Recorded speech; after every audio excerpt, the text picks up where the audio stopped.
My husband threw me out on the street like garbage after 15 years together, with no money, no home, no nothing. When I used the old card my father had left me, the bank manager turned pale and said, "Ma'am, quickly, you need to see this." What I discovered that day changed everything, and my ex-husband still has no idea what's coming for him.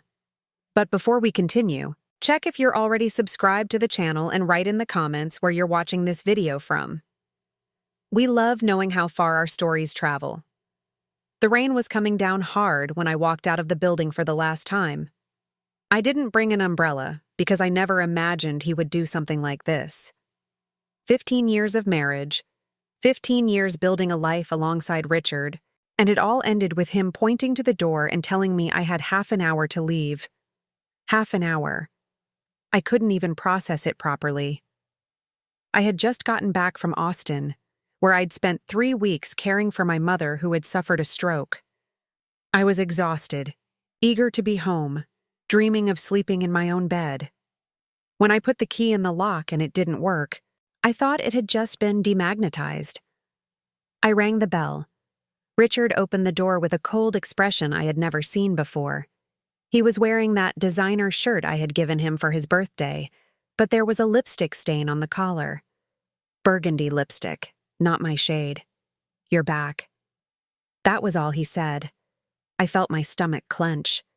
Something was wrong. Very wrong. "Why isn't the key working?" I asked, still not understanding. "Because I changed the locks." He said it so casually that I thought I had misheard. But then a woman's laugh echoed from inside, coming from our bedroom. A young, lively voice without the slightest shame. "Richie, who is it? If it's the doorman, tell him to get lost." She appeared at the door wearing my silk robe, the one I bought in Paris. That incredibly expensive robe Richard had complained I'd spent too much on, and now it was on the body of a girl who couldn't have been more than 25. I recognized her face. A social media influencer, one of those who post pictures on yachts and in fancy restaurants. Valerie something. She had nearly 200,000 followers on Instagram. She looked me up and down, my wrinkled jeans from the trip, my simple blouse, my hair thrown up haphazardly, and gave a little smirk, a venomous smile. "Oh, it's just his ex-wife," she said, turning back to Richard. "I thought it was someone important. Ex-wife." The word cut like glass. "Richard, what's going on?"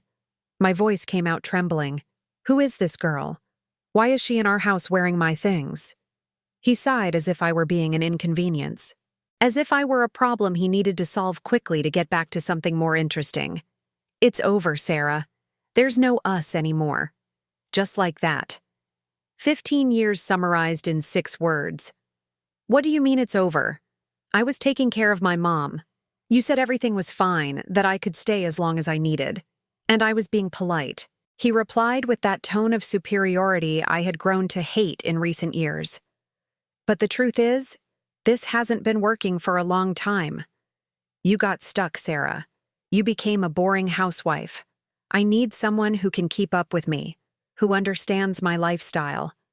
I looked at Valerie, who was now scrolling through her phone with disinterest, as if this conversation were too tedious to deserve her attention.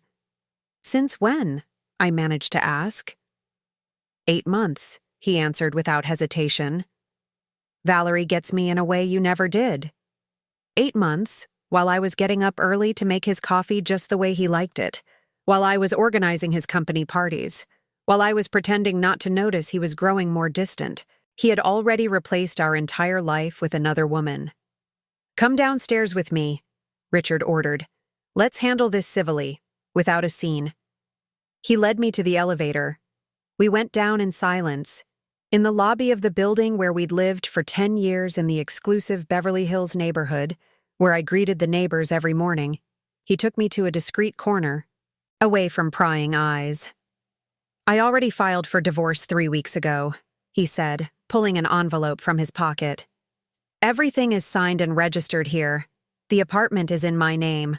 The cars too. I've already emptied the joint accounts." My world spun. "You can't do that. I have rights." "Rights?" He laughed.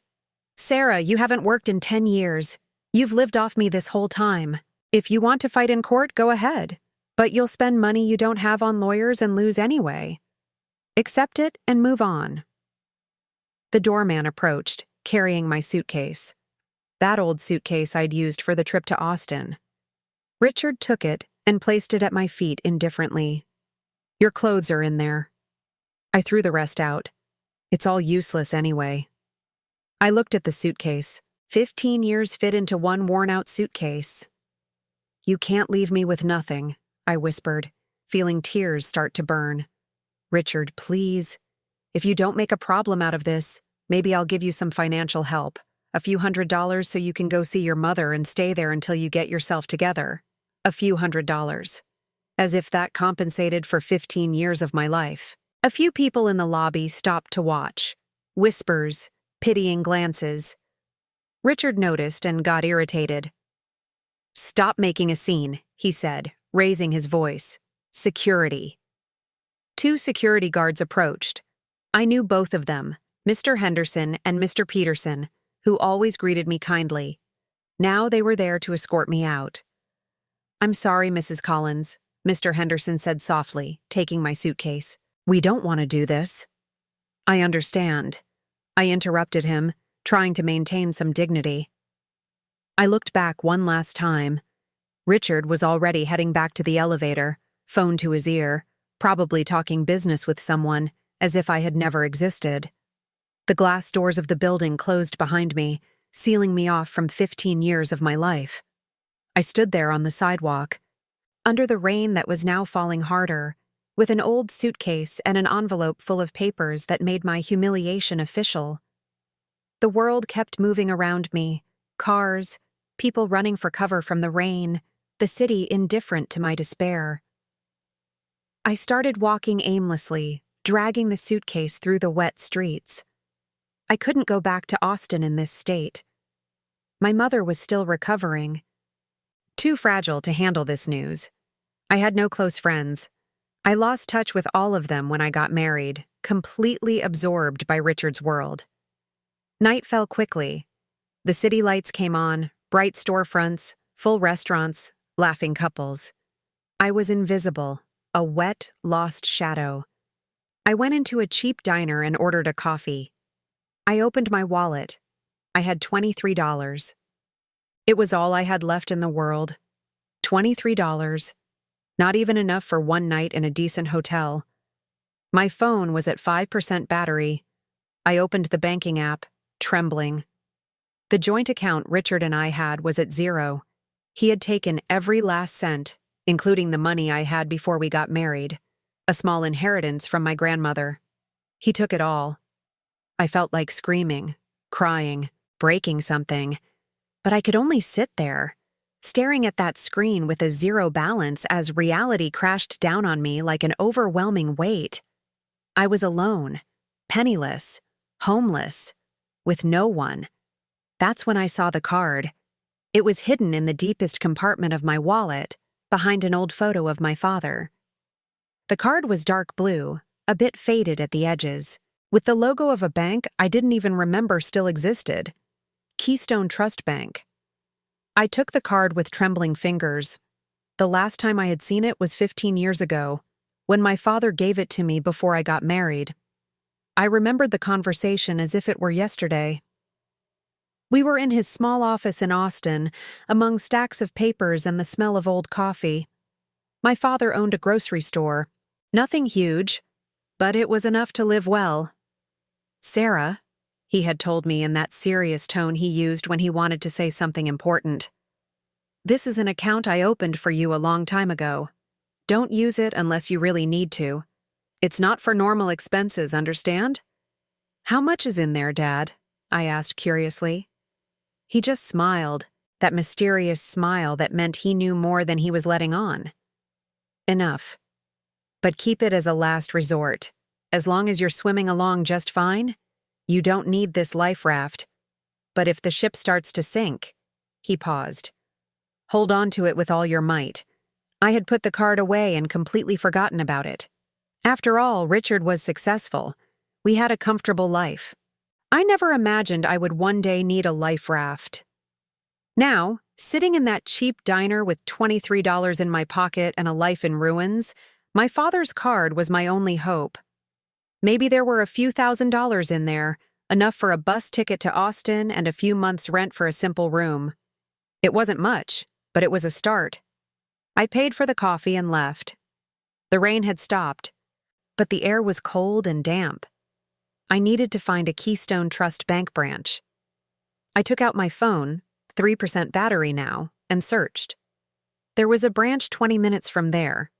It opened at 9 a.m. I looked at the clock. It was almost 11 p.m. I would have to wait until the next day. I spent the night at a bus stop, clutching my suitcase, trying not to sleep for fear of being robbed. The cold seeped into my bones. Some people walked by and looked at me with pity or contempt. A woman stopped and offered me a sandwich. I accepted, swallowing my pride along with the food. When the first glimmer of dawn appeared, I got up and went to a public restroom. I washed my face, tried to fix my hair, straightened my clothes. I wanted to look at least somewhat presentable to go into the bank. At 9 a.m. sharp, I was in front of the branch. It was an old but well-maintained building with very little foot traffic. I went in and took a number. I was called almost immediately. The teller was young, no more than 25. His name tag read, Kevin. He smiled professionally. "Good morning. How can I help you?" I placed the faded card on the counter. I forgot the PIN. I wanted to check the balance. Kevin took the card and his eyes widened slightly.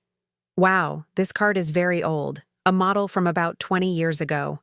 He typed some data into the computer. "Can you show me your ID?"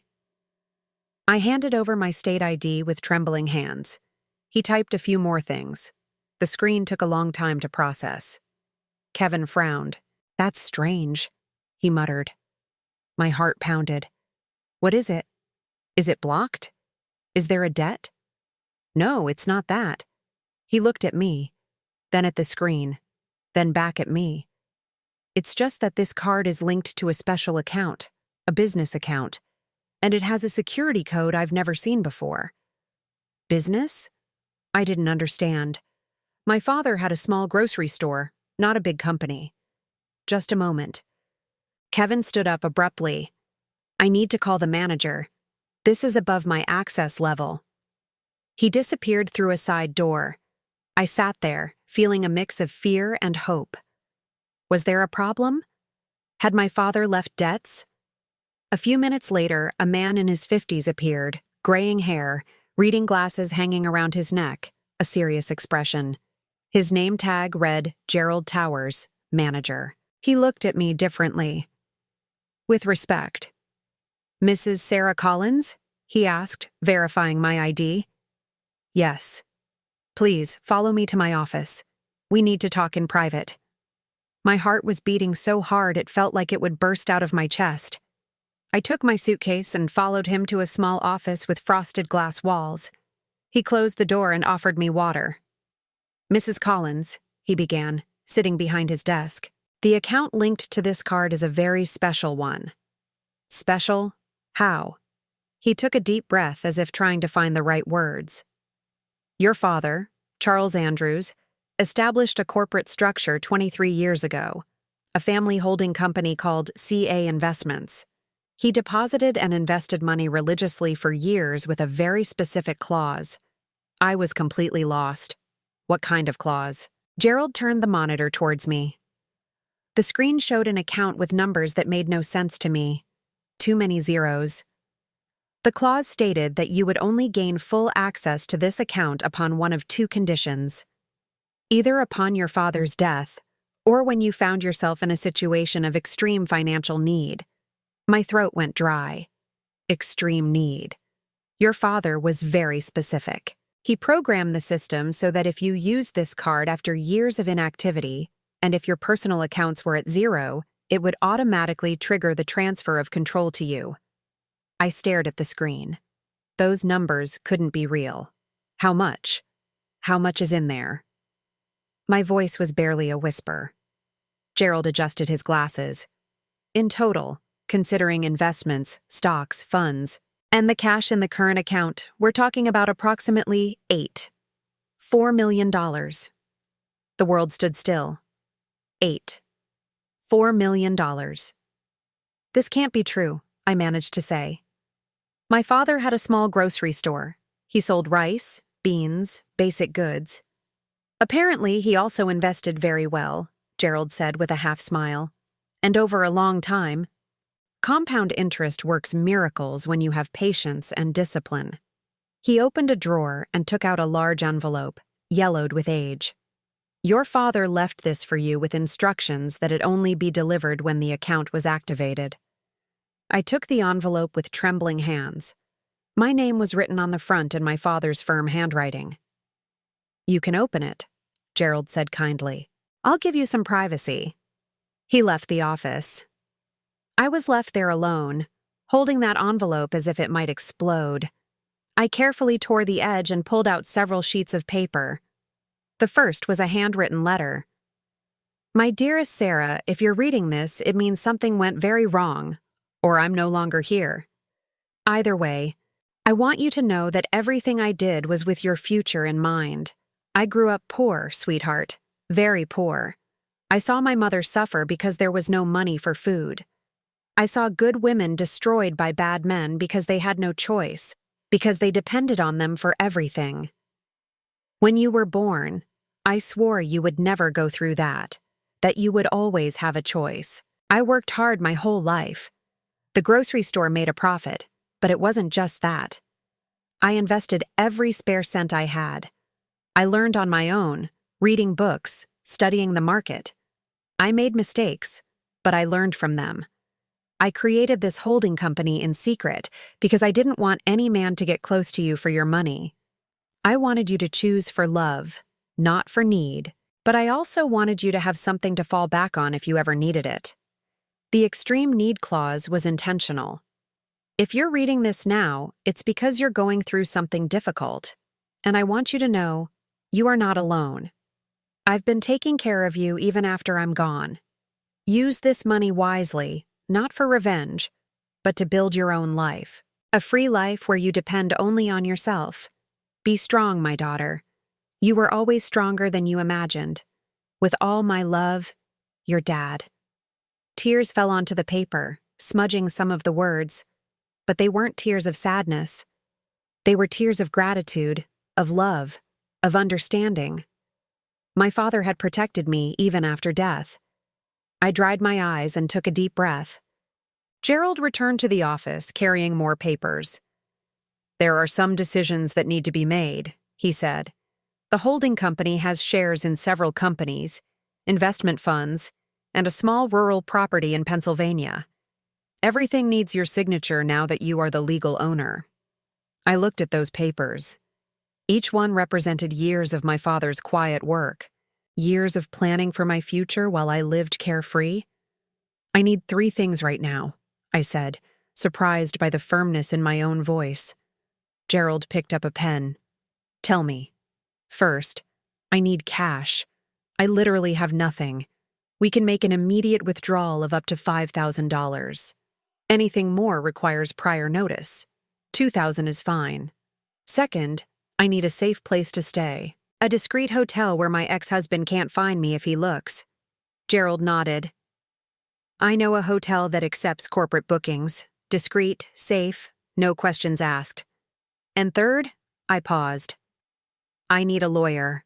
The best divorce lawyer you know. Someone who isn't afraid to fight rich people. Gerald smiled for the first time, a genuine smile. I know just the person. Eleanor Vance, they call her Ellie. She's relentless, specializing in asset division cases where one spouse tries to hide assets. Perfect. I left the bank 3 hours later with a handbag containing $2,000 in cash, 3 corporate credit cards, a stack of documents about my new assets, and Ellie Vance's number written on a piece of paper. I was not the same woman who had walked in. My first stop was a clothing store. Nothing extravagant, but clean new clothes that made me feel human again. I bought 2 pairs of pants, 3 blouses, underwear, a light jacket, and a pair of comfortable shoes. I changed right there in the dressing room and threw my old clothes in the trash. Then I went straight to the hotel Gerald had recommended. It was discreet, as promised. An old, refurbished building, no flashy doorman, a sober entrance. I checked in under the holding company's name. The room was small but clean. A hot shower, a firm bed, silence. I took the longest shower of my life, letting the hot water wash away all the dirt, fear, and humiliation of the last 24 hours. When I got out of the shower, I looked at myself in the steamed-up mirror. My face was still tired, but my eyes had something different, a determination that wasn't there before. I called Ellie's number. Vance and Associates, a professional female voice answered. "I'd like to speak with Ms. Vance. It's urgent. Ms. Vance is in a meeting. May I take your contact information, please?" "Tell her it's Sarah Collins. Gerald Towers from Keystone Trust Bank recommended me. It's about a divorce case with concealment of assets." There was a pause. Just a moment. Less than a minute later, another voice came on, more serious, firmer. "Sarah. This is Ellie Vance. Gerald called me earlier. I'm aware of the situation. Can we meet today?" "Today?" I was surprised by the speed. "The sooner we start, the better. Your husband thinks you have no resources to fight back. As long as he believes that, we have the advantage. Can you come to my office in 2 hours?" "I can." "Excellent. Bring every document you have about the marriage, assets, joint accounts, everything. And Sarah." "Yes. You did the right thing by calling me. We're going to get back what's yours." I hung up the phone, my heart pounding. For the first time in 2 days, I felt something that wasn't despair. It was anger. Anger for being used, discarded, humiliated. And anger was a much better fuel than fear. I gathered all the papers I had, the marriage certificate, copies of old bank statements, the envelope Richard had given me with the already settled divorce. I put everything in a folder and headed to Ellie's office. The office was in a commercial building in downtown Los Angeles, 9th floor. The waiting room was modern, with gray walls and well-kept plants. The receptionist offered me coffee while I waited. It wasn't even 5 minutes. A woman of about 45, dark hair pulled back in a bun, thick-rimmed glasses, and an impeccable suit appeared at the door. "Sarah." She extended her hand. "Ellie Vance, let's talk." We went into a spacious room with a large desk covered in legal books and a computer. The walls were lined with diplomas and certificates. Ellie was clearly someone who knew what she was doing. She sat down, picked up a pen and a notepad. "Tell me everything." From the beginning. I told her how I had met Richard in college, how charming and ambitious he was, how we got married shortly after graduation, how he convinced me not to work, saying he wanted to provide for me, that I deserved a comfortable life. How, over the years, I gradually lost my independence, my friends, my identity. I told her about my sick mother, my trip to Austin, about coming back to find another woman in my house, about being kicked out with a suitcase and $20 in my pocket. Ellie took notes without interrupting. When I finished, she placed her pen on the desk and looked me directly in the eyes. "Your ex-husband made several serious mistakes." "Mistakes?" "First, he registered the divorce without your signature. That invalidates the entire process. Second, he emptied joint accounts without your knowledge or authorization. That's a crime. Third, there are assets acquired during the marriage to which you are legally entitled to half." I felt a surge of hope. But he said everything is in his name. And it probably is. Men like your ex-husband are smart. They put everything in their own name. Sometimes they use shell companies, straw man accounts, but that doesn't matter. Ellie smiled. It wasn't a friendly smile. It was the smile of a predator eyeing its prey. "What matters is that he underestimated you, and that's going to cost him dearly." "What are we going to do?" Ellie opened her laptop. "First, we're going to nullify the fraudulent divorce he registered. That gives us grounds to file a real case where you'll have a voice. Second, we're going to investigate all of his assets. Companies, accounts, properties, investments, everything. I have contacts who do that kind of research. Isn't that expensive? It is, but from what Gerald told me, you have the resources now. And I can guarantee you it will be worth every penny. I signed the retainer agreement right there. Ellie explained that the process would be long, maybe months, but that we had a real chance of getting a fair settlement. In the meantime, she said, you need to keep your new assets an absolute secret. If your ex-husband finds out you have resources, he'll try to get his hands on that money somehow. Men like him don't like to lose. He won't find out, I said firmly. My father made sure this was kept secret, and it will stay that way. Excellent. Oh, and Sarah? Yes. Prepare yourself psychologically. When we file the court motions, when Richard realizes you didn't just give up, he will try to intimidate you. He'll send messages, maybe try to find you, make threats. It's the pattern. I'm ready. But was I really? I spent the next few days in a strange routine. In the mornings, meetings with Ellie and her team. They discovered that Richard had 3 apartments besides the one we lived in, all rented out. They found accounts in 2 different banks, investments in startups, even a small stake in a famous restaurant. All hidden, all in his name or the names of companies he controlled. He's been preparing for this for years, Ellie said, showing me the documents, systematically cutting you out of the financial picture. It's a classic case of financial abuse. Financial abuse. I'd never heard the term, but it made sense. Richard had intentionally made me dependent on him, and now he thought he could get rid of me without consequences. In the afternoons, I met with Gerald at the bank to better understand my own investments. My father's holding company had shares in solid companies, fixed income funds, even some cryptocurrencies he had bought years ago that were now worth a fortune. Your father was a visionary, Gerald said with admiration. He understood the market better than many professionals. A week after being kicked out, I was sitting in a cafe near the building where I used to live. I hadn't gone back, but I needed to see it. I needed to confirm for myself that it was real, not a nightmare. The cafe had a view of the building's entrance. I ordered a cappuccino and pretended to read a book while I watched. Richard came out around 10 a.m., dressed to impress as always. Valerie was by his side, clinging to his arm, laughing loudly at something. She was wearing an expensive dress I recognized from a shop window I'd seen last week. It cost almost $10,000. He was keeping her the same way he had kept me. The difference was, she was young, pretty, visible, a trophy for him to show off. I felt a pang of something that wasn't exactly jealousy. It was pity. Pity for her for not knowing that one day she would be discarded too. Pity for him for being so empty that he needed constant external validation. My phone rang. It was Ellie. Sarah, we have an update. I got a court order to temporarily freeze Richard's accounts. The judge accepted our arguments about the illegal draining of the joint accounts. His accounts are frozen, all the ones we could identify so far. He can't move anything until the case is judged.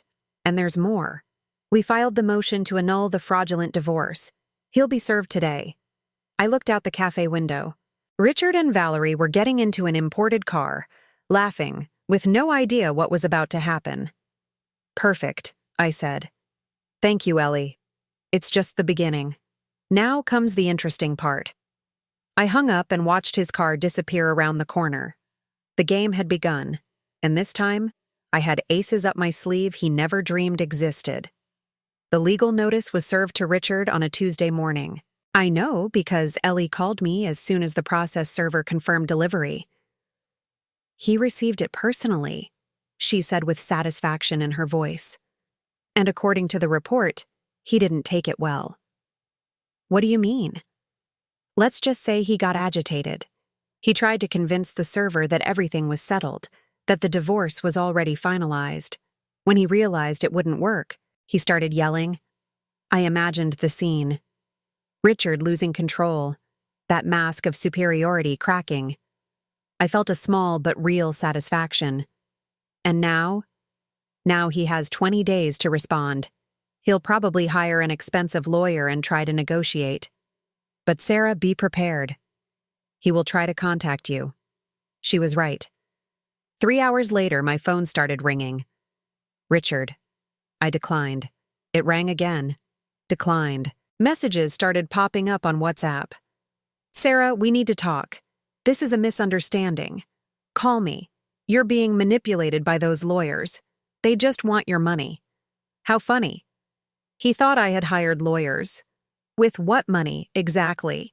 He still thought I was destitute and desperate. I didn't answer any messages. Ellie had instructed me not to have any direct contact. Everything had to go through the lawyers. The messages became more aggressive. You're going to regret this. You'll lose and end up in debt. I gave you a good life for 15 years. You owe me. I blocked the number, but he didn't give up. He got another number and kept trying. Valerie is asking if you're okay. She's worried about you. This made me laugh out loud alone in my hotel room. Valerie, worried about me. Right. I blocked the second number too. That night I got a call from an unknown number. I answered by mistake, thinking it was Ellie's office. Sarah. It was his voice, calmer now, controlled. That tone he used when he wanted to convince me of something. How did you get this number? I have my ways. We need to talk. In person. We have nothing to talk about. Speak to my lawyer. Sarah, don't be ridiculous. Those lawyers are using you. You don't have the money to afford a legal battle with me. You'll end up on the street for real. I took a deep breath. I couldn't let him get to me. I'm well advised. Thanks for your concern. Advised? With what money? He laughed. You think I don't know you were sleeping on the street? Mr. Henderson told me. Mr. Henderson, the security guard. Of course. Richard had eyes everywhere. If you call me again, I'm filing a harassment complaint. I hung up before he could answer. My hands were shaking, not from fear, but from rage. He still thought he had power over me, that he could intimidate me.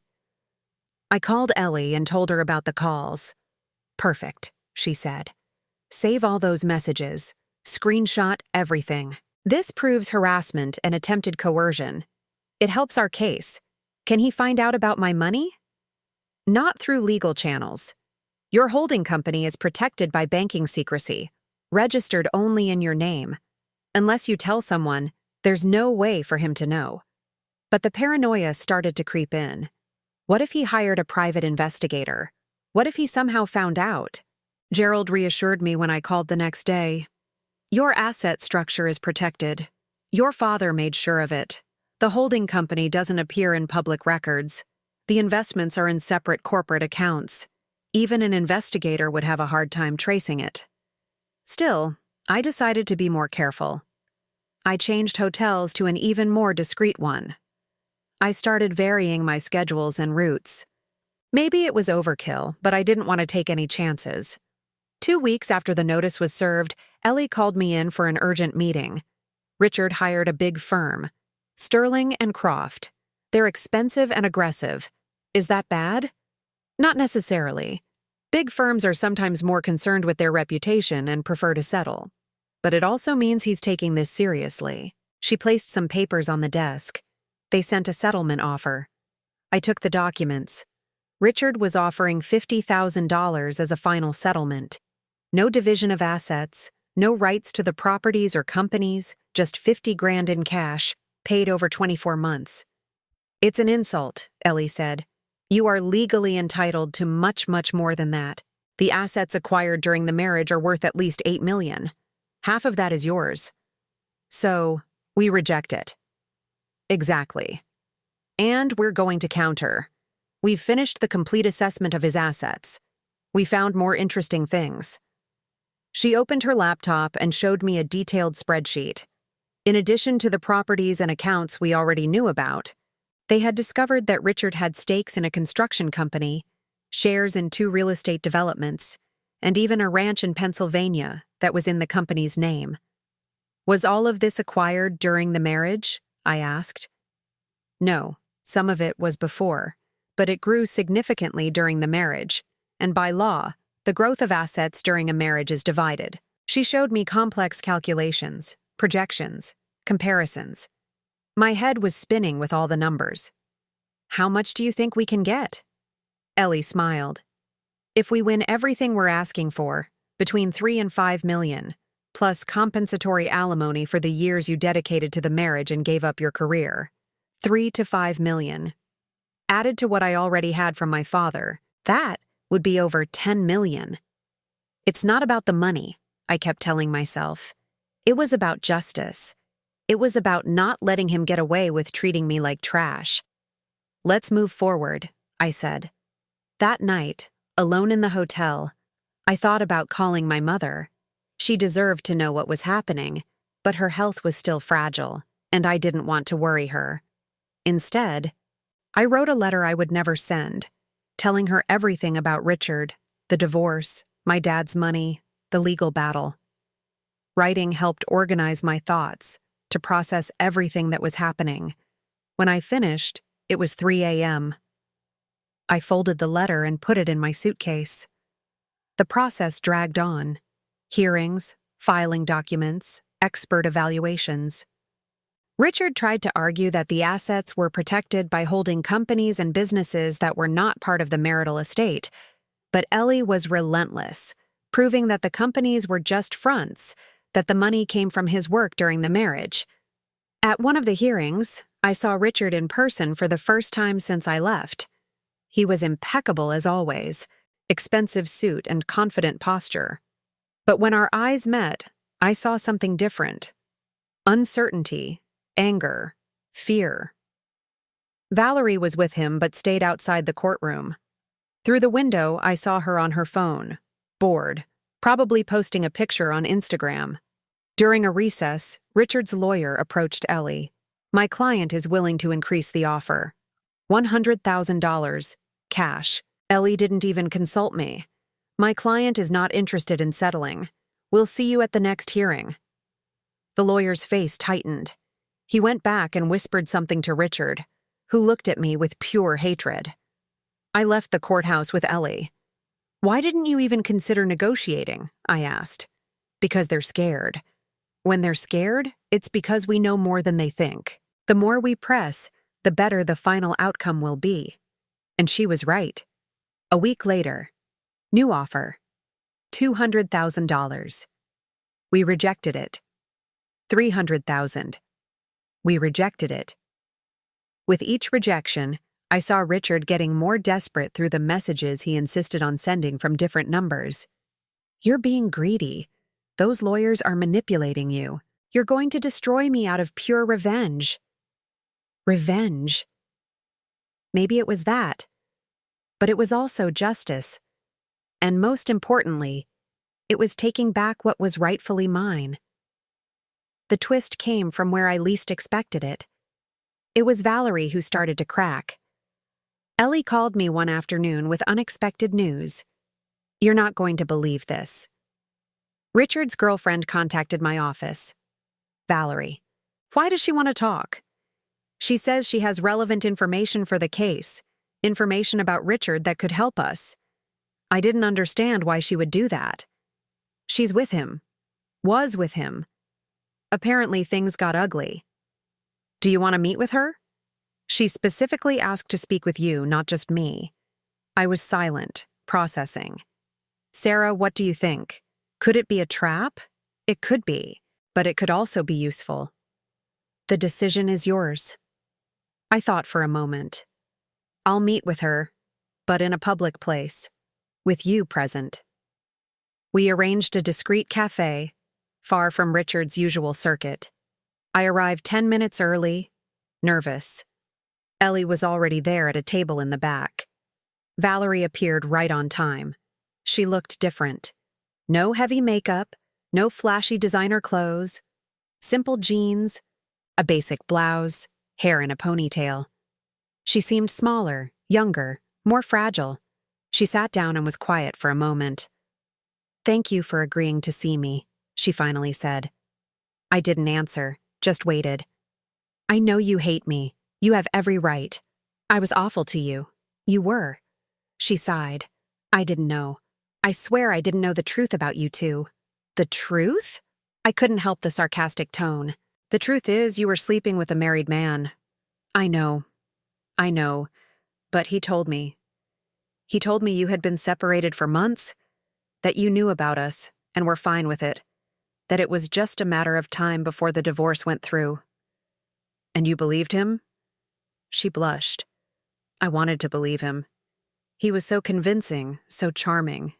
He made me feel special. Her hands trembled around her coffee cup. "But after you left, things changed." Ellie leaned forward. "How so?" "He started controlling everything. My phone, my social media, where I went. He said it was because he loved me, because he was possessive. At first, I thought it was cute." She laughed humorlessly. What a fool I was. "Why are you telling us this now?" I asked. Valerie took a deep breath. "Because he kicked me out the same way he kicked you out. Last week. He just said he didn't want me anymore, that I was being too needy, too dramatic. He sent me away with a suitcase and $50. So that was it. Richard had discarded her too." "And you want revenge?" Ellie said bluntly. "I do, but I also want to do the right thing." Valerie looked at me. "You didn't deserve what he did, and I helped him do it. I want to fix this." "What kind of information do you have?" I asked. Valerie took a USB drive from her purse. While I was there, he would take business calls at home. I started paying attention and I started recording. Ellie took the USB drive as if it were gold. Recording what? His business conversations. There's a building he's constructing in the southern part of the city in Burbank. He used cheaper materials than specified in the project. And there are recordings of him arranging bribes with a city inspector to pass an inspection. Silence fell over the table.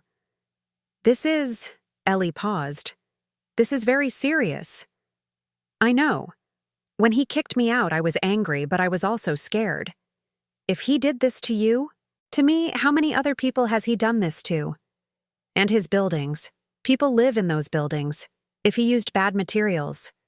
She was right. This went far beyond divorce and asset division. This was a crime. "Why didn't you take this to the police?" I asked. "Because I'm afraid of him. He has expensive lawyers, connections. I'm a nobody." "But you," she looked at me. "You're fighting him, and from what I've seen of the case, you're winning." I thought this might help. Ellie examined the USB drive. "I'll need a technician to verify the authenticity of these recordings, and you will need to sign a statement confirming that you made these recordings yourself." "I'll sign it, whatever it takes." We spent another hour at the cafe while Ellie asked detailed questions. Valerie told us about secret accounts Richard mentioned, about meetings with suspicious-looking businessmen, about cash payments he received that never went into the official accounts. When we finished, Valerie got up to leave. She stopped and looked at me. "I know this doesn't erase what I did. I don't expect your forgiveness. But I hope this helps." "Why are you really doing this?" I asked, wanting the truth. She hesitated. "Because when he kicked me out, I understood what you must have felt. And nobody deserves that. Nobody." She left. I watched through the window as she disappeared into the crowd. "What do you think?" I asked Ellie. "I think we just received some heavy artillery.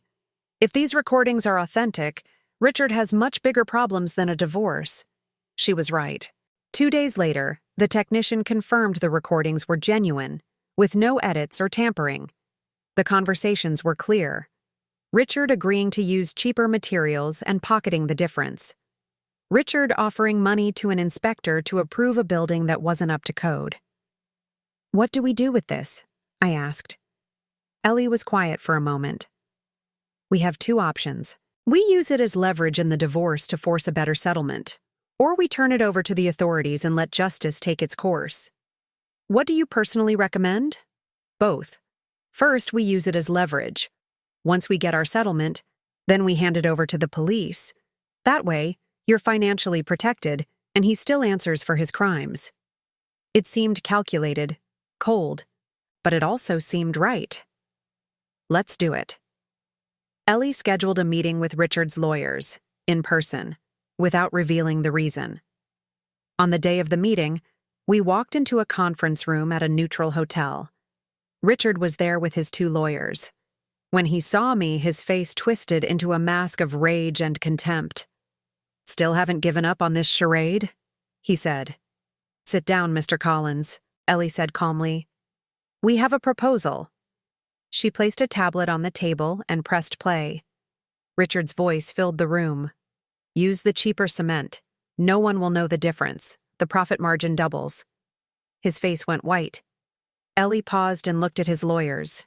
"We have 12 hours of audio along these lines, including bribery agreements, use of substandard materials, and discussions of tax evasion, all duly authenticated by an expert." One of Richard's lawyers stood up. "This is inadmissible as evidence. It was obtained illegally. It was obtained by a third party who was present during the conversations. Perfectly legal. And even if it couldn't be used in the divorce proceedings, nothing stops it from being handed over to the district attorney's office." Richard exploded. "This is blackmail." "It's not," Ellie replied calmly. "It's negotiation. You have 2 options. 1, we settle on a fair division of assets today. You transfer half of the marital estate as required by law, and we all move on with our lives. 2, you don't settle. We hand this material over to the police today, and you face multiple criminal charges while still fighting in court over the asset division." Silence. Richard's lawyers looked at each other. One of them asked for a private moment with their client. We left the room. I stood nervously in the hallway. "Do you think it will work?" I asked Ellie. "It will work. They have no choice." 15 minutes later, they called us back in. Richard was defeated, slumped in his chair, staring at the table. One of the lawyers spoke for him. "My client agrees to an equal division of the assets, half of everything acquired during the marriage, plus a compensation of $500,000 for emotional distress." Ellie looked at me. I nodded. "I accept. But I want everything in writing today, and the initial transfer of the properties to begin next week. We'll handle it." It took the rest of the day, but we left with a signed, notarized, and registered agreement. Richard would transfer 2 apartments, half of the shares in his companies, and $8 million in cash, paid over 6 months. In total, approximately $5 million. When we left the hotel, it was already dark. Ellie hugged me. "You did it. You got justice." But it didn't feel like a victory. It just felt like the end of a chapter. "And the recordings?" I asked.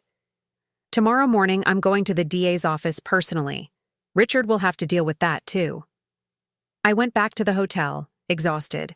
I took a long shower and collapsed into bed. For the first time in months, I slept deeply. 2 days later, the story was in the papers. Beverly Hills construction magnate investigated for fraud and corruption. Richard's picture was on the front page, leaving the police station with a grim look on his face. My phone rang. It was Valerie. "Did you see?" she asked. I saw. "Thank you for doing the right thing. You helped." There was a pause. "Are you okay?" "I am. And you?" "I went back to my parents' house in Chicago. I'm starting over. And you?" I looked around the hotel room that had been my home for the past few weeks. I'm starting over too. With the agreement signed and the transfers beginning, I needed to make practical decisions about my life. I couldn't stay in a hotel forever. Gerald helped me organize my finances. With the money from the settlement added to my father's inheritance, I had enough to live comfortably for the rest of my life without working. But the idea of doing nothing made me uneasy. "What did you enjoy doing before you got married?" Gerald asked during a meeting. I had to think. It had been so long. I studied architecture. I never practiced, but I always loved design, creating spaces. So why don't you go back to it? It seemed impossible. 15 years away from the profession. Everything had changed: software, trends, technologies. But the idea stuck in my head. Architecture. Creating beautiful, functional things. Helping people have better homes. I decided the first thing I would design would be my own house, a place that was completely mine, with no bad memories, no associations with Richard. I spent weeks looking for land. I wanted something quiet, but not too far from the city, a place where I could start fresh. I found a perfect plot in a gated community 40 minutes from downtown. Lots of trees, a view of the mountains, silence. I bought it with cash. I hired an architect to help with the technical details, but the design would be mine. I spent hours sketching, imagining every room, every detail. I wanted a house full of light, large windows, few walls, integrated with the garden.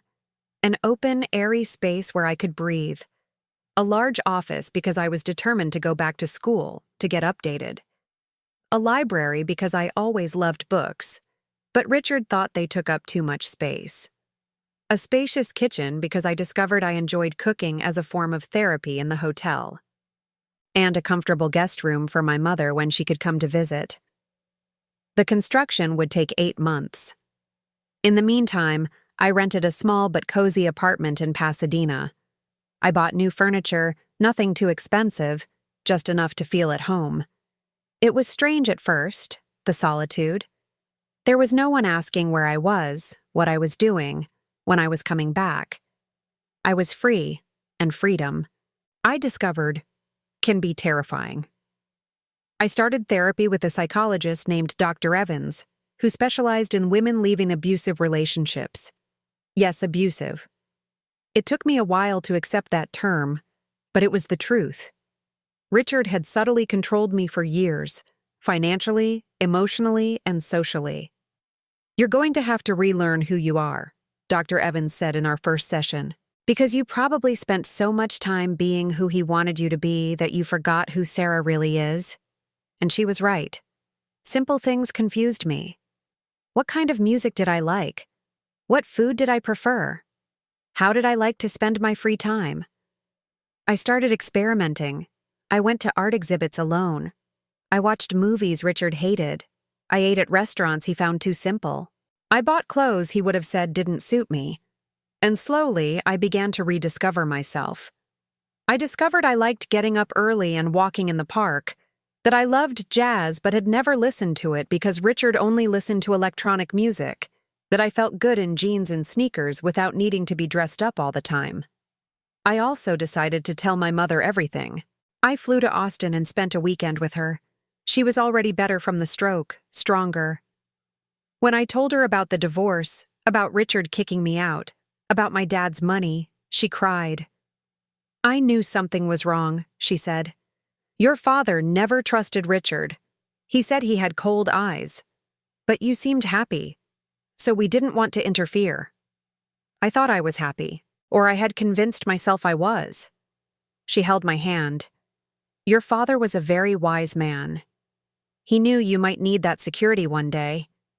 We sat in silence for a moment. He would do that for you too if he could, I said. I know. He was a good man.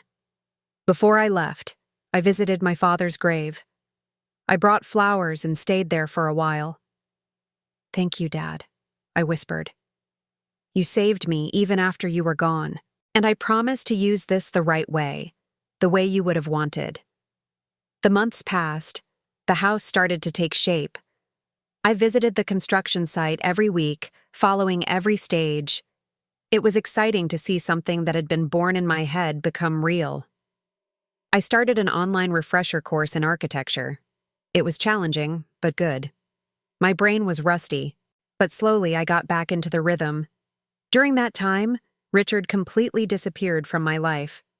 I heard through the grapevine that he was facing several lawsuits from the construction company, from clients who had discovered the fraud, and from the DA's office.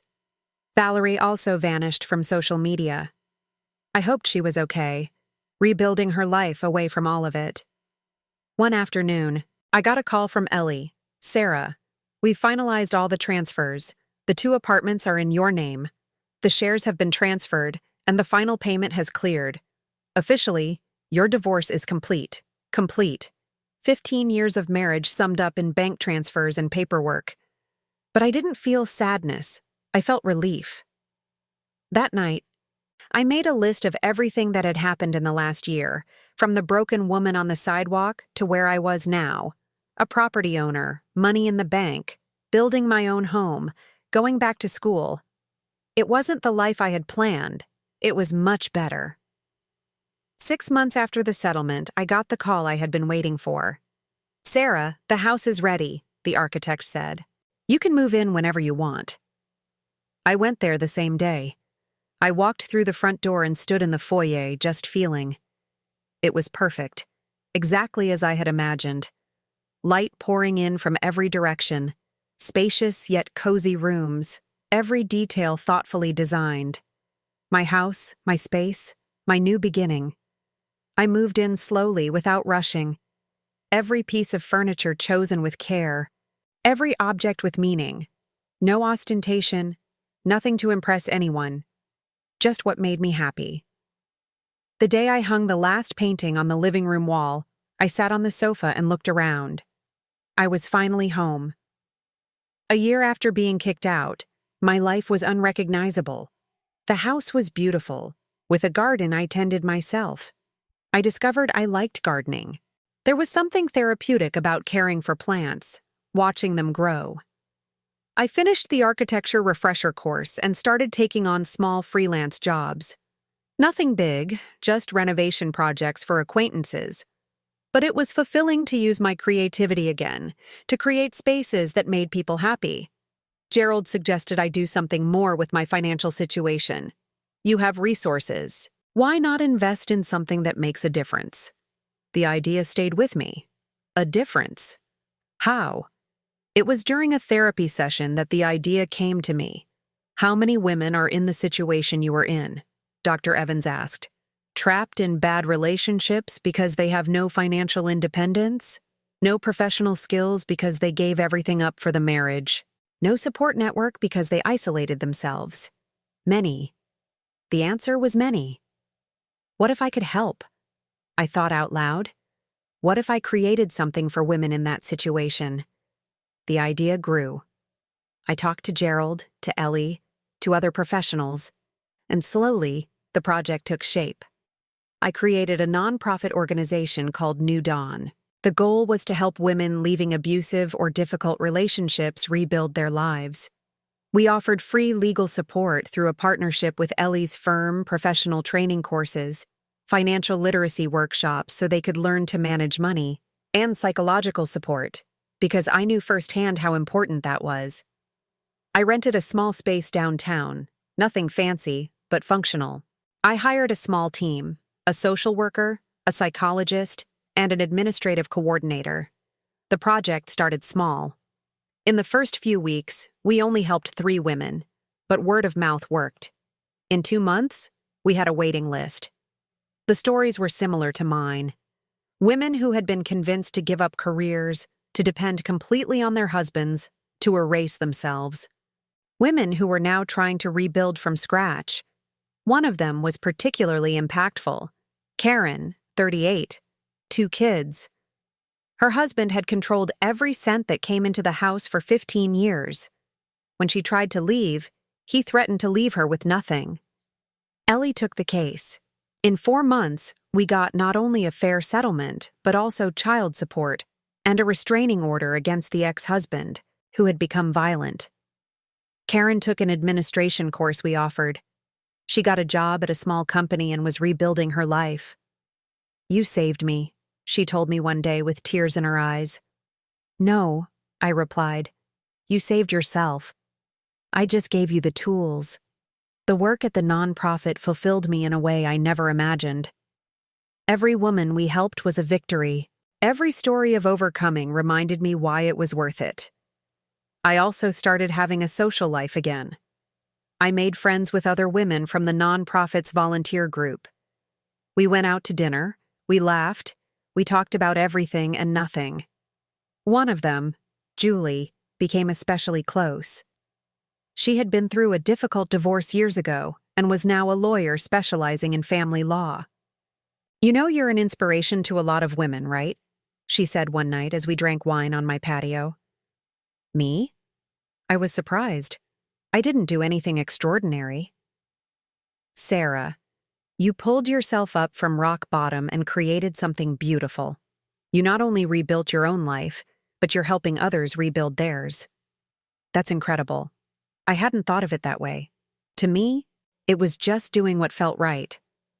But slowly, I realized my story had power. I started giving talks at universities and women's groups, sharing my experience, not to show off, but to show that it was possible to start over, no matter how lost someone felt. The talks led to more women seeking out the nonprofit. The project grew. We got sponsorships from some companies and donations from individuals. We expanded to 2 larger rooms and hired more professionals. One day, I received an unexpected message. It was from Valerie. "Hi, Sarah. I know you probably don't want to talk to me, but I wanted to tell you. I'm in college studying psychology. I want to help women who have been through abusive relationships, like me and you. Thank you for showing me that it's possible to start over." I replied, "Congratulations on college. I hope you achieve your dream. And if you need an internship in the future, look me up. There's always room for someone who wants to help." She replied with a heart and thank you emoji. Forgiving doesn't mean forgetting, but it means not letting the past control your future. 2 years after the divorce, the nonprofit had already helped over 200 women. Some got fair divorces, others found jobs, others simply found the strength to leave bad situations. During that time, I avoided relationships. I wasn't ready, didn't want to risk it again, but I didn't feel lonely. I had my mother, who now visited frequently. I had my friends, my work, my house. One afternoon, I was in the nonprofit's office reviewing some cases when the receptionist buzzed me. "There's a man here who wants to talk to you. He says it's personal." My heart froze. Richard. After all this time. "Who is it?" He said his name is Philip Gordon, a university professor. "He wants to talk about a project." I breathed a sigh of relief. It wasn't Richard. Philip came in. A man in his late 40s, salt and pepper hair at the temples, reading glasses, a kind smile. A sociology professor, I found out. He was researching women in situations of economic vulnerability. "I heard about your nonprofit's work," he said. "It's impressive. I'd like to form a partnership, bring my students here to volunteer, to learn firsthand about the social issues we study in theory." We talked for almost 2 hours. Philip was passionate about his work. He spoke with enthusiasm about education and social transformation. It was infectious. "I would love that partnership," I said at the end. "When can we start?" "How about next week? I'll bring a group of students to see the space." "Perfect." He got up to leave but hesitated at the door. "Sarah, can I ask you a personal question?" "You can. Would you be willing to get coffee sometime? Unrelated to work, just because I'd like to get to know you better."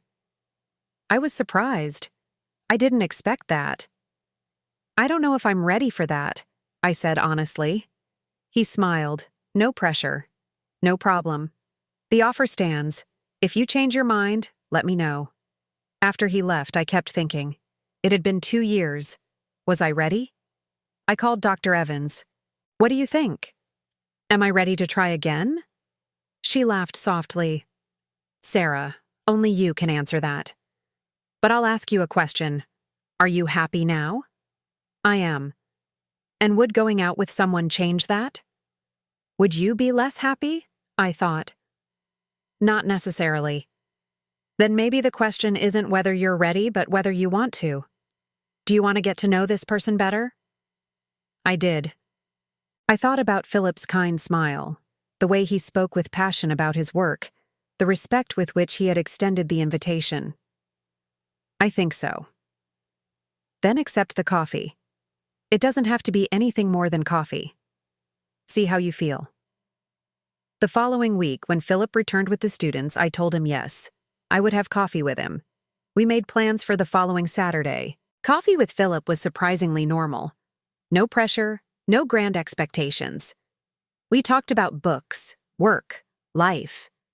He told me about his amicable divorce years ago, about his 2 teenage kids he saw every weekend. There were no sparks, no drama, just a pleasant conversation between 2 people who had been through difficult things and come out the other side. We went out other times, always without rushing, without commitment. Sometimes to the movies, sometimes a simple dinner, sometimes just a walk in the park. It took me over 6 months to introduce him to my mother. I was afraid of her reaction, afraid I was making a mistake. But my mother liked him immediately. He has kind eyes, she said after he left. Not like the other one. This one is good. Philip never tried to rush me, never questioned why I was sometimes distant, why it was hard for me to trust completely. He was just there, patient, steady. I'm in no hurry, he said one night. I'm happy just being near you, at your pace. That's what won me over. The respect, the patience, the complete absence of any attempt to control. A year after our first coffee, he moved into my house. It wasn't a dramatic decision. He was practically living there already, with half his clothes in the closet and his toothbrush in the bathroom. It would just be more practical if I moved in for good, he suggested one morning over coffee. It would, I agreed. And just like that, it was simple, like the best things in life. The nonprofit continued to grow. We opened a second branch in another part of the city. We secured a partnership with the state government to expand our services. More than 500 women had already been through our programs. I also created an emergency fund for women who needed to leave home urgently but had no resources. Temporary help to pay rent, buy food while they got organized. Exactly what I didn't have when I needed it. Sometimes, when I was at the nonprofit's office, I would look around and couldn't believe I had built this. From nothing, from despair, something that was changing lives had been born. One afternoon, 3 years after the divorce, I received an unexpected call. It was a reporter from a national magazine. They wanted to do a feature on the nonprofit and on my story. I hesitated. I didn't like the exposure, talking about myself. But Julie convinced me.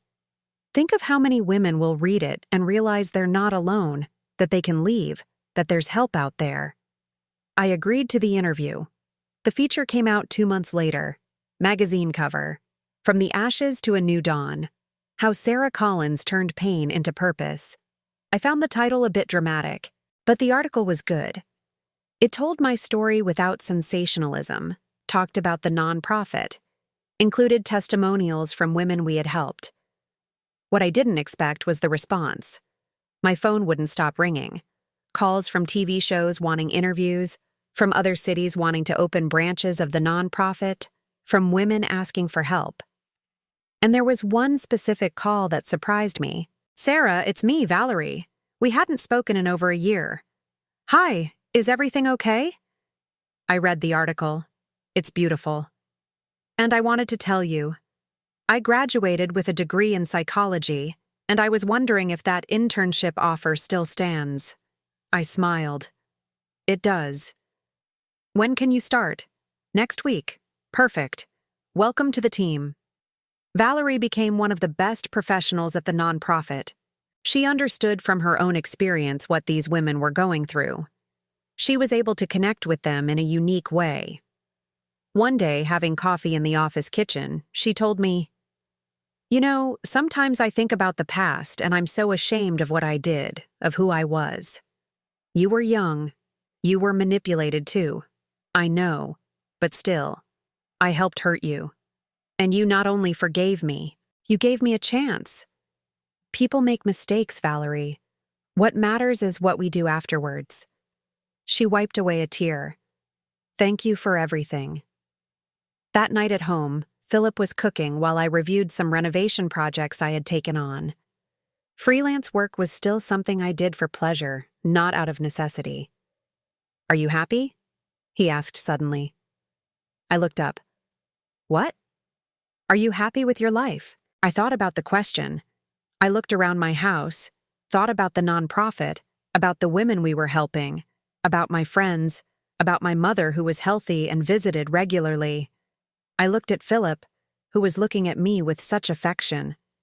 "I am," I answered with certainty, "happier than I ever imagined possible." He smiled. "I'm glad to hear that." That night, before sleeping, I took out the letter my father had written years ago. It was yellowed now, with creases from being folded and unfolded many times. I reread his words. "Use this money wisely, not for revenge, but to build your own life." I looked around. I had done exactly that. I hadn't used the resources to destroy Richard, although he had destroyed himself with his crimes. I had used them to rebuild myself, to build something bigger than me, to help others. "I hope you're proud, Dad," I whispered. "I think I used the gift you gave me well." I put the letter back in the drawer and turned off the light. Tomorrow would be another day. More women to help, more stories to hear, more lives to transform. And I was ready. 5 years after that terrible day I was kicked out, my life was a testament to the power of starting over. The New Dawn nonprofit now had 4 branches spread across the metropolitan area. We had a team of 23 professionals: lawyers, psychologists, social workers, job training instructors. We had already helped over 1,000 women rebuild their lives. My work as an architect also flourished in an unexpected way. I began to specialize in affordable housing projects, working with other nonprofits and cooperatives to create dignified living spaces for low-income people. It was fulfilling to use my talent for something that truly mattered. I married Philip in a simple ceremony, just family and close friends, nothing ostentatious, nothing to impress anyone, just people we loved celebrating a love that had grown slowly, with respect and true partnership. This time, I kept my financial independence, not out of distrust, but out of wisdom. I had my own separate accounts, my investments in my name. And Philip not only supported this but encouraged it. "You fought so hard for your independence," he said. "I would never ask you to give it up." That's when I knew I had chosen correctly. My mother, now in stable health, moved into a small house I bought near mine. I saw her almost every day, and that healed something inside me, a recovery of lost time. As for Richard, I heard through third parties that he had lost almost everything. The investigations uncovered a web of fraud much larger than we imagined. He was convicted, served time, and now lived in a small town in Florida, working in an accounting office. His life of ostentation was over. I didn't feel joy at his downfall, just a sense of justice served.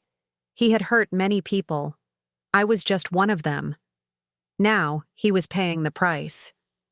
One morning, I was at the nonprofit's office when our receptionist notified me of an unexpected visitor. "There's a woman here. She says you'll want to see her." When I saw who it was, I froze. It was Veronica, the best friend I had in college, the one I lost touch with when I married Richard.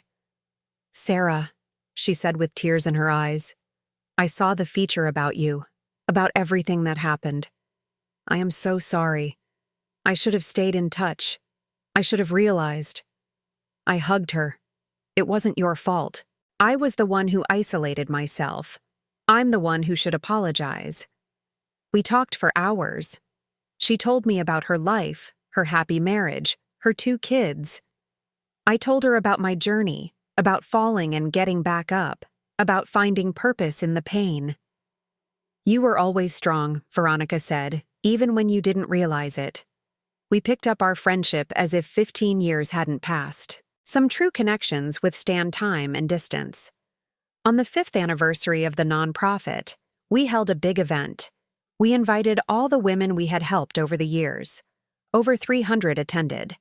Each one had a story of overcoming. Women who now had their own businesses, established careers, safe homes. Women who had escaped violent relationships and were now independent and happy. During the event, Karen, the first woman we helped, asked to speak. 5 years ago, I was lost, adrift, without hope. I thought I would never get out of that hole. And then I met Sarah and the New Dawn team. She looked at me with tears in her eyes. You not only helped me legally and financially, you showed me that I had worth, that I deserved more. Today, I'm an office manager at a company. I live in my own home, and my kids are safe and happy. None of this would be possible without you. When she finished, the whole room gave a standing ovation. I cried, not from sadness, but from gratitude. That night at home with Philip, we sat on the patio with wine and were quiet for a while, just looking at the stars. You saved a lot of lives, he said. I didn't save anyone. I just provided tools. They saved themselves. Still, you transformed your pain into something beautiful. Not everyone can do that. I thought about his words. It was true. I could have become bitter, cynical. I could have used my resources just to get revenge on Richard. Instead, I chose to build, to help, to turn trash into a garden. You know what I learned from all this? I said aloud. It's not what happens to us that defines who we are. It's what we do with what happens. Philip held my hand. And you chose to do something incredible. Days later, I was reorganizing my home office when I found that old suitcase, the same one I was carrying the day I was kicked out. It was stored in the back of a closet, forgotten. I opened it carefully.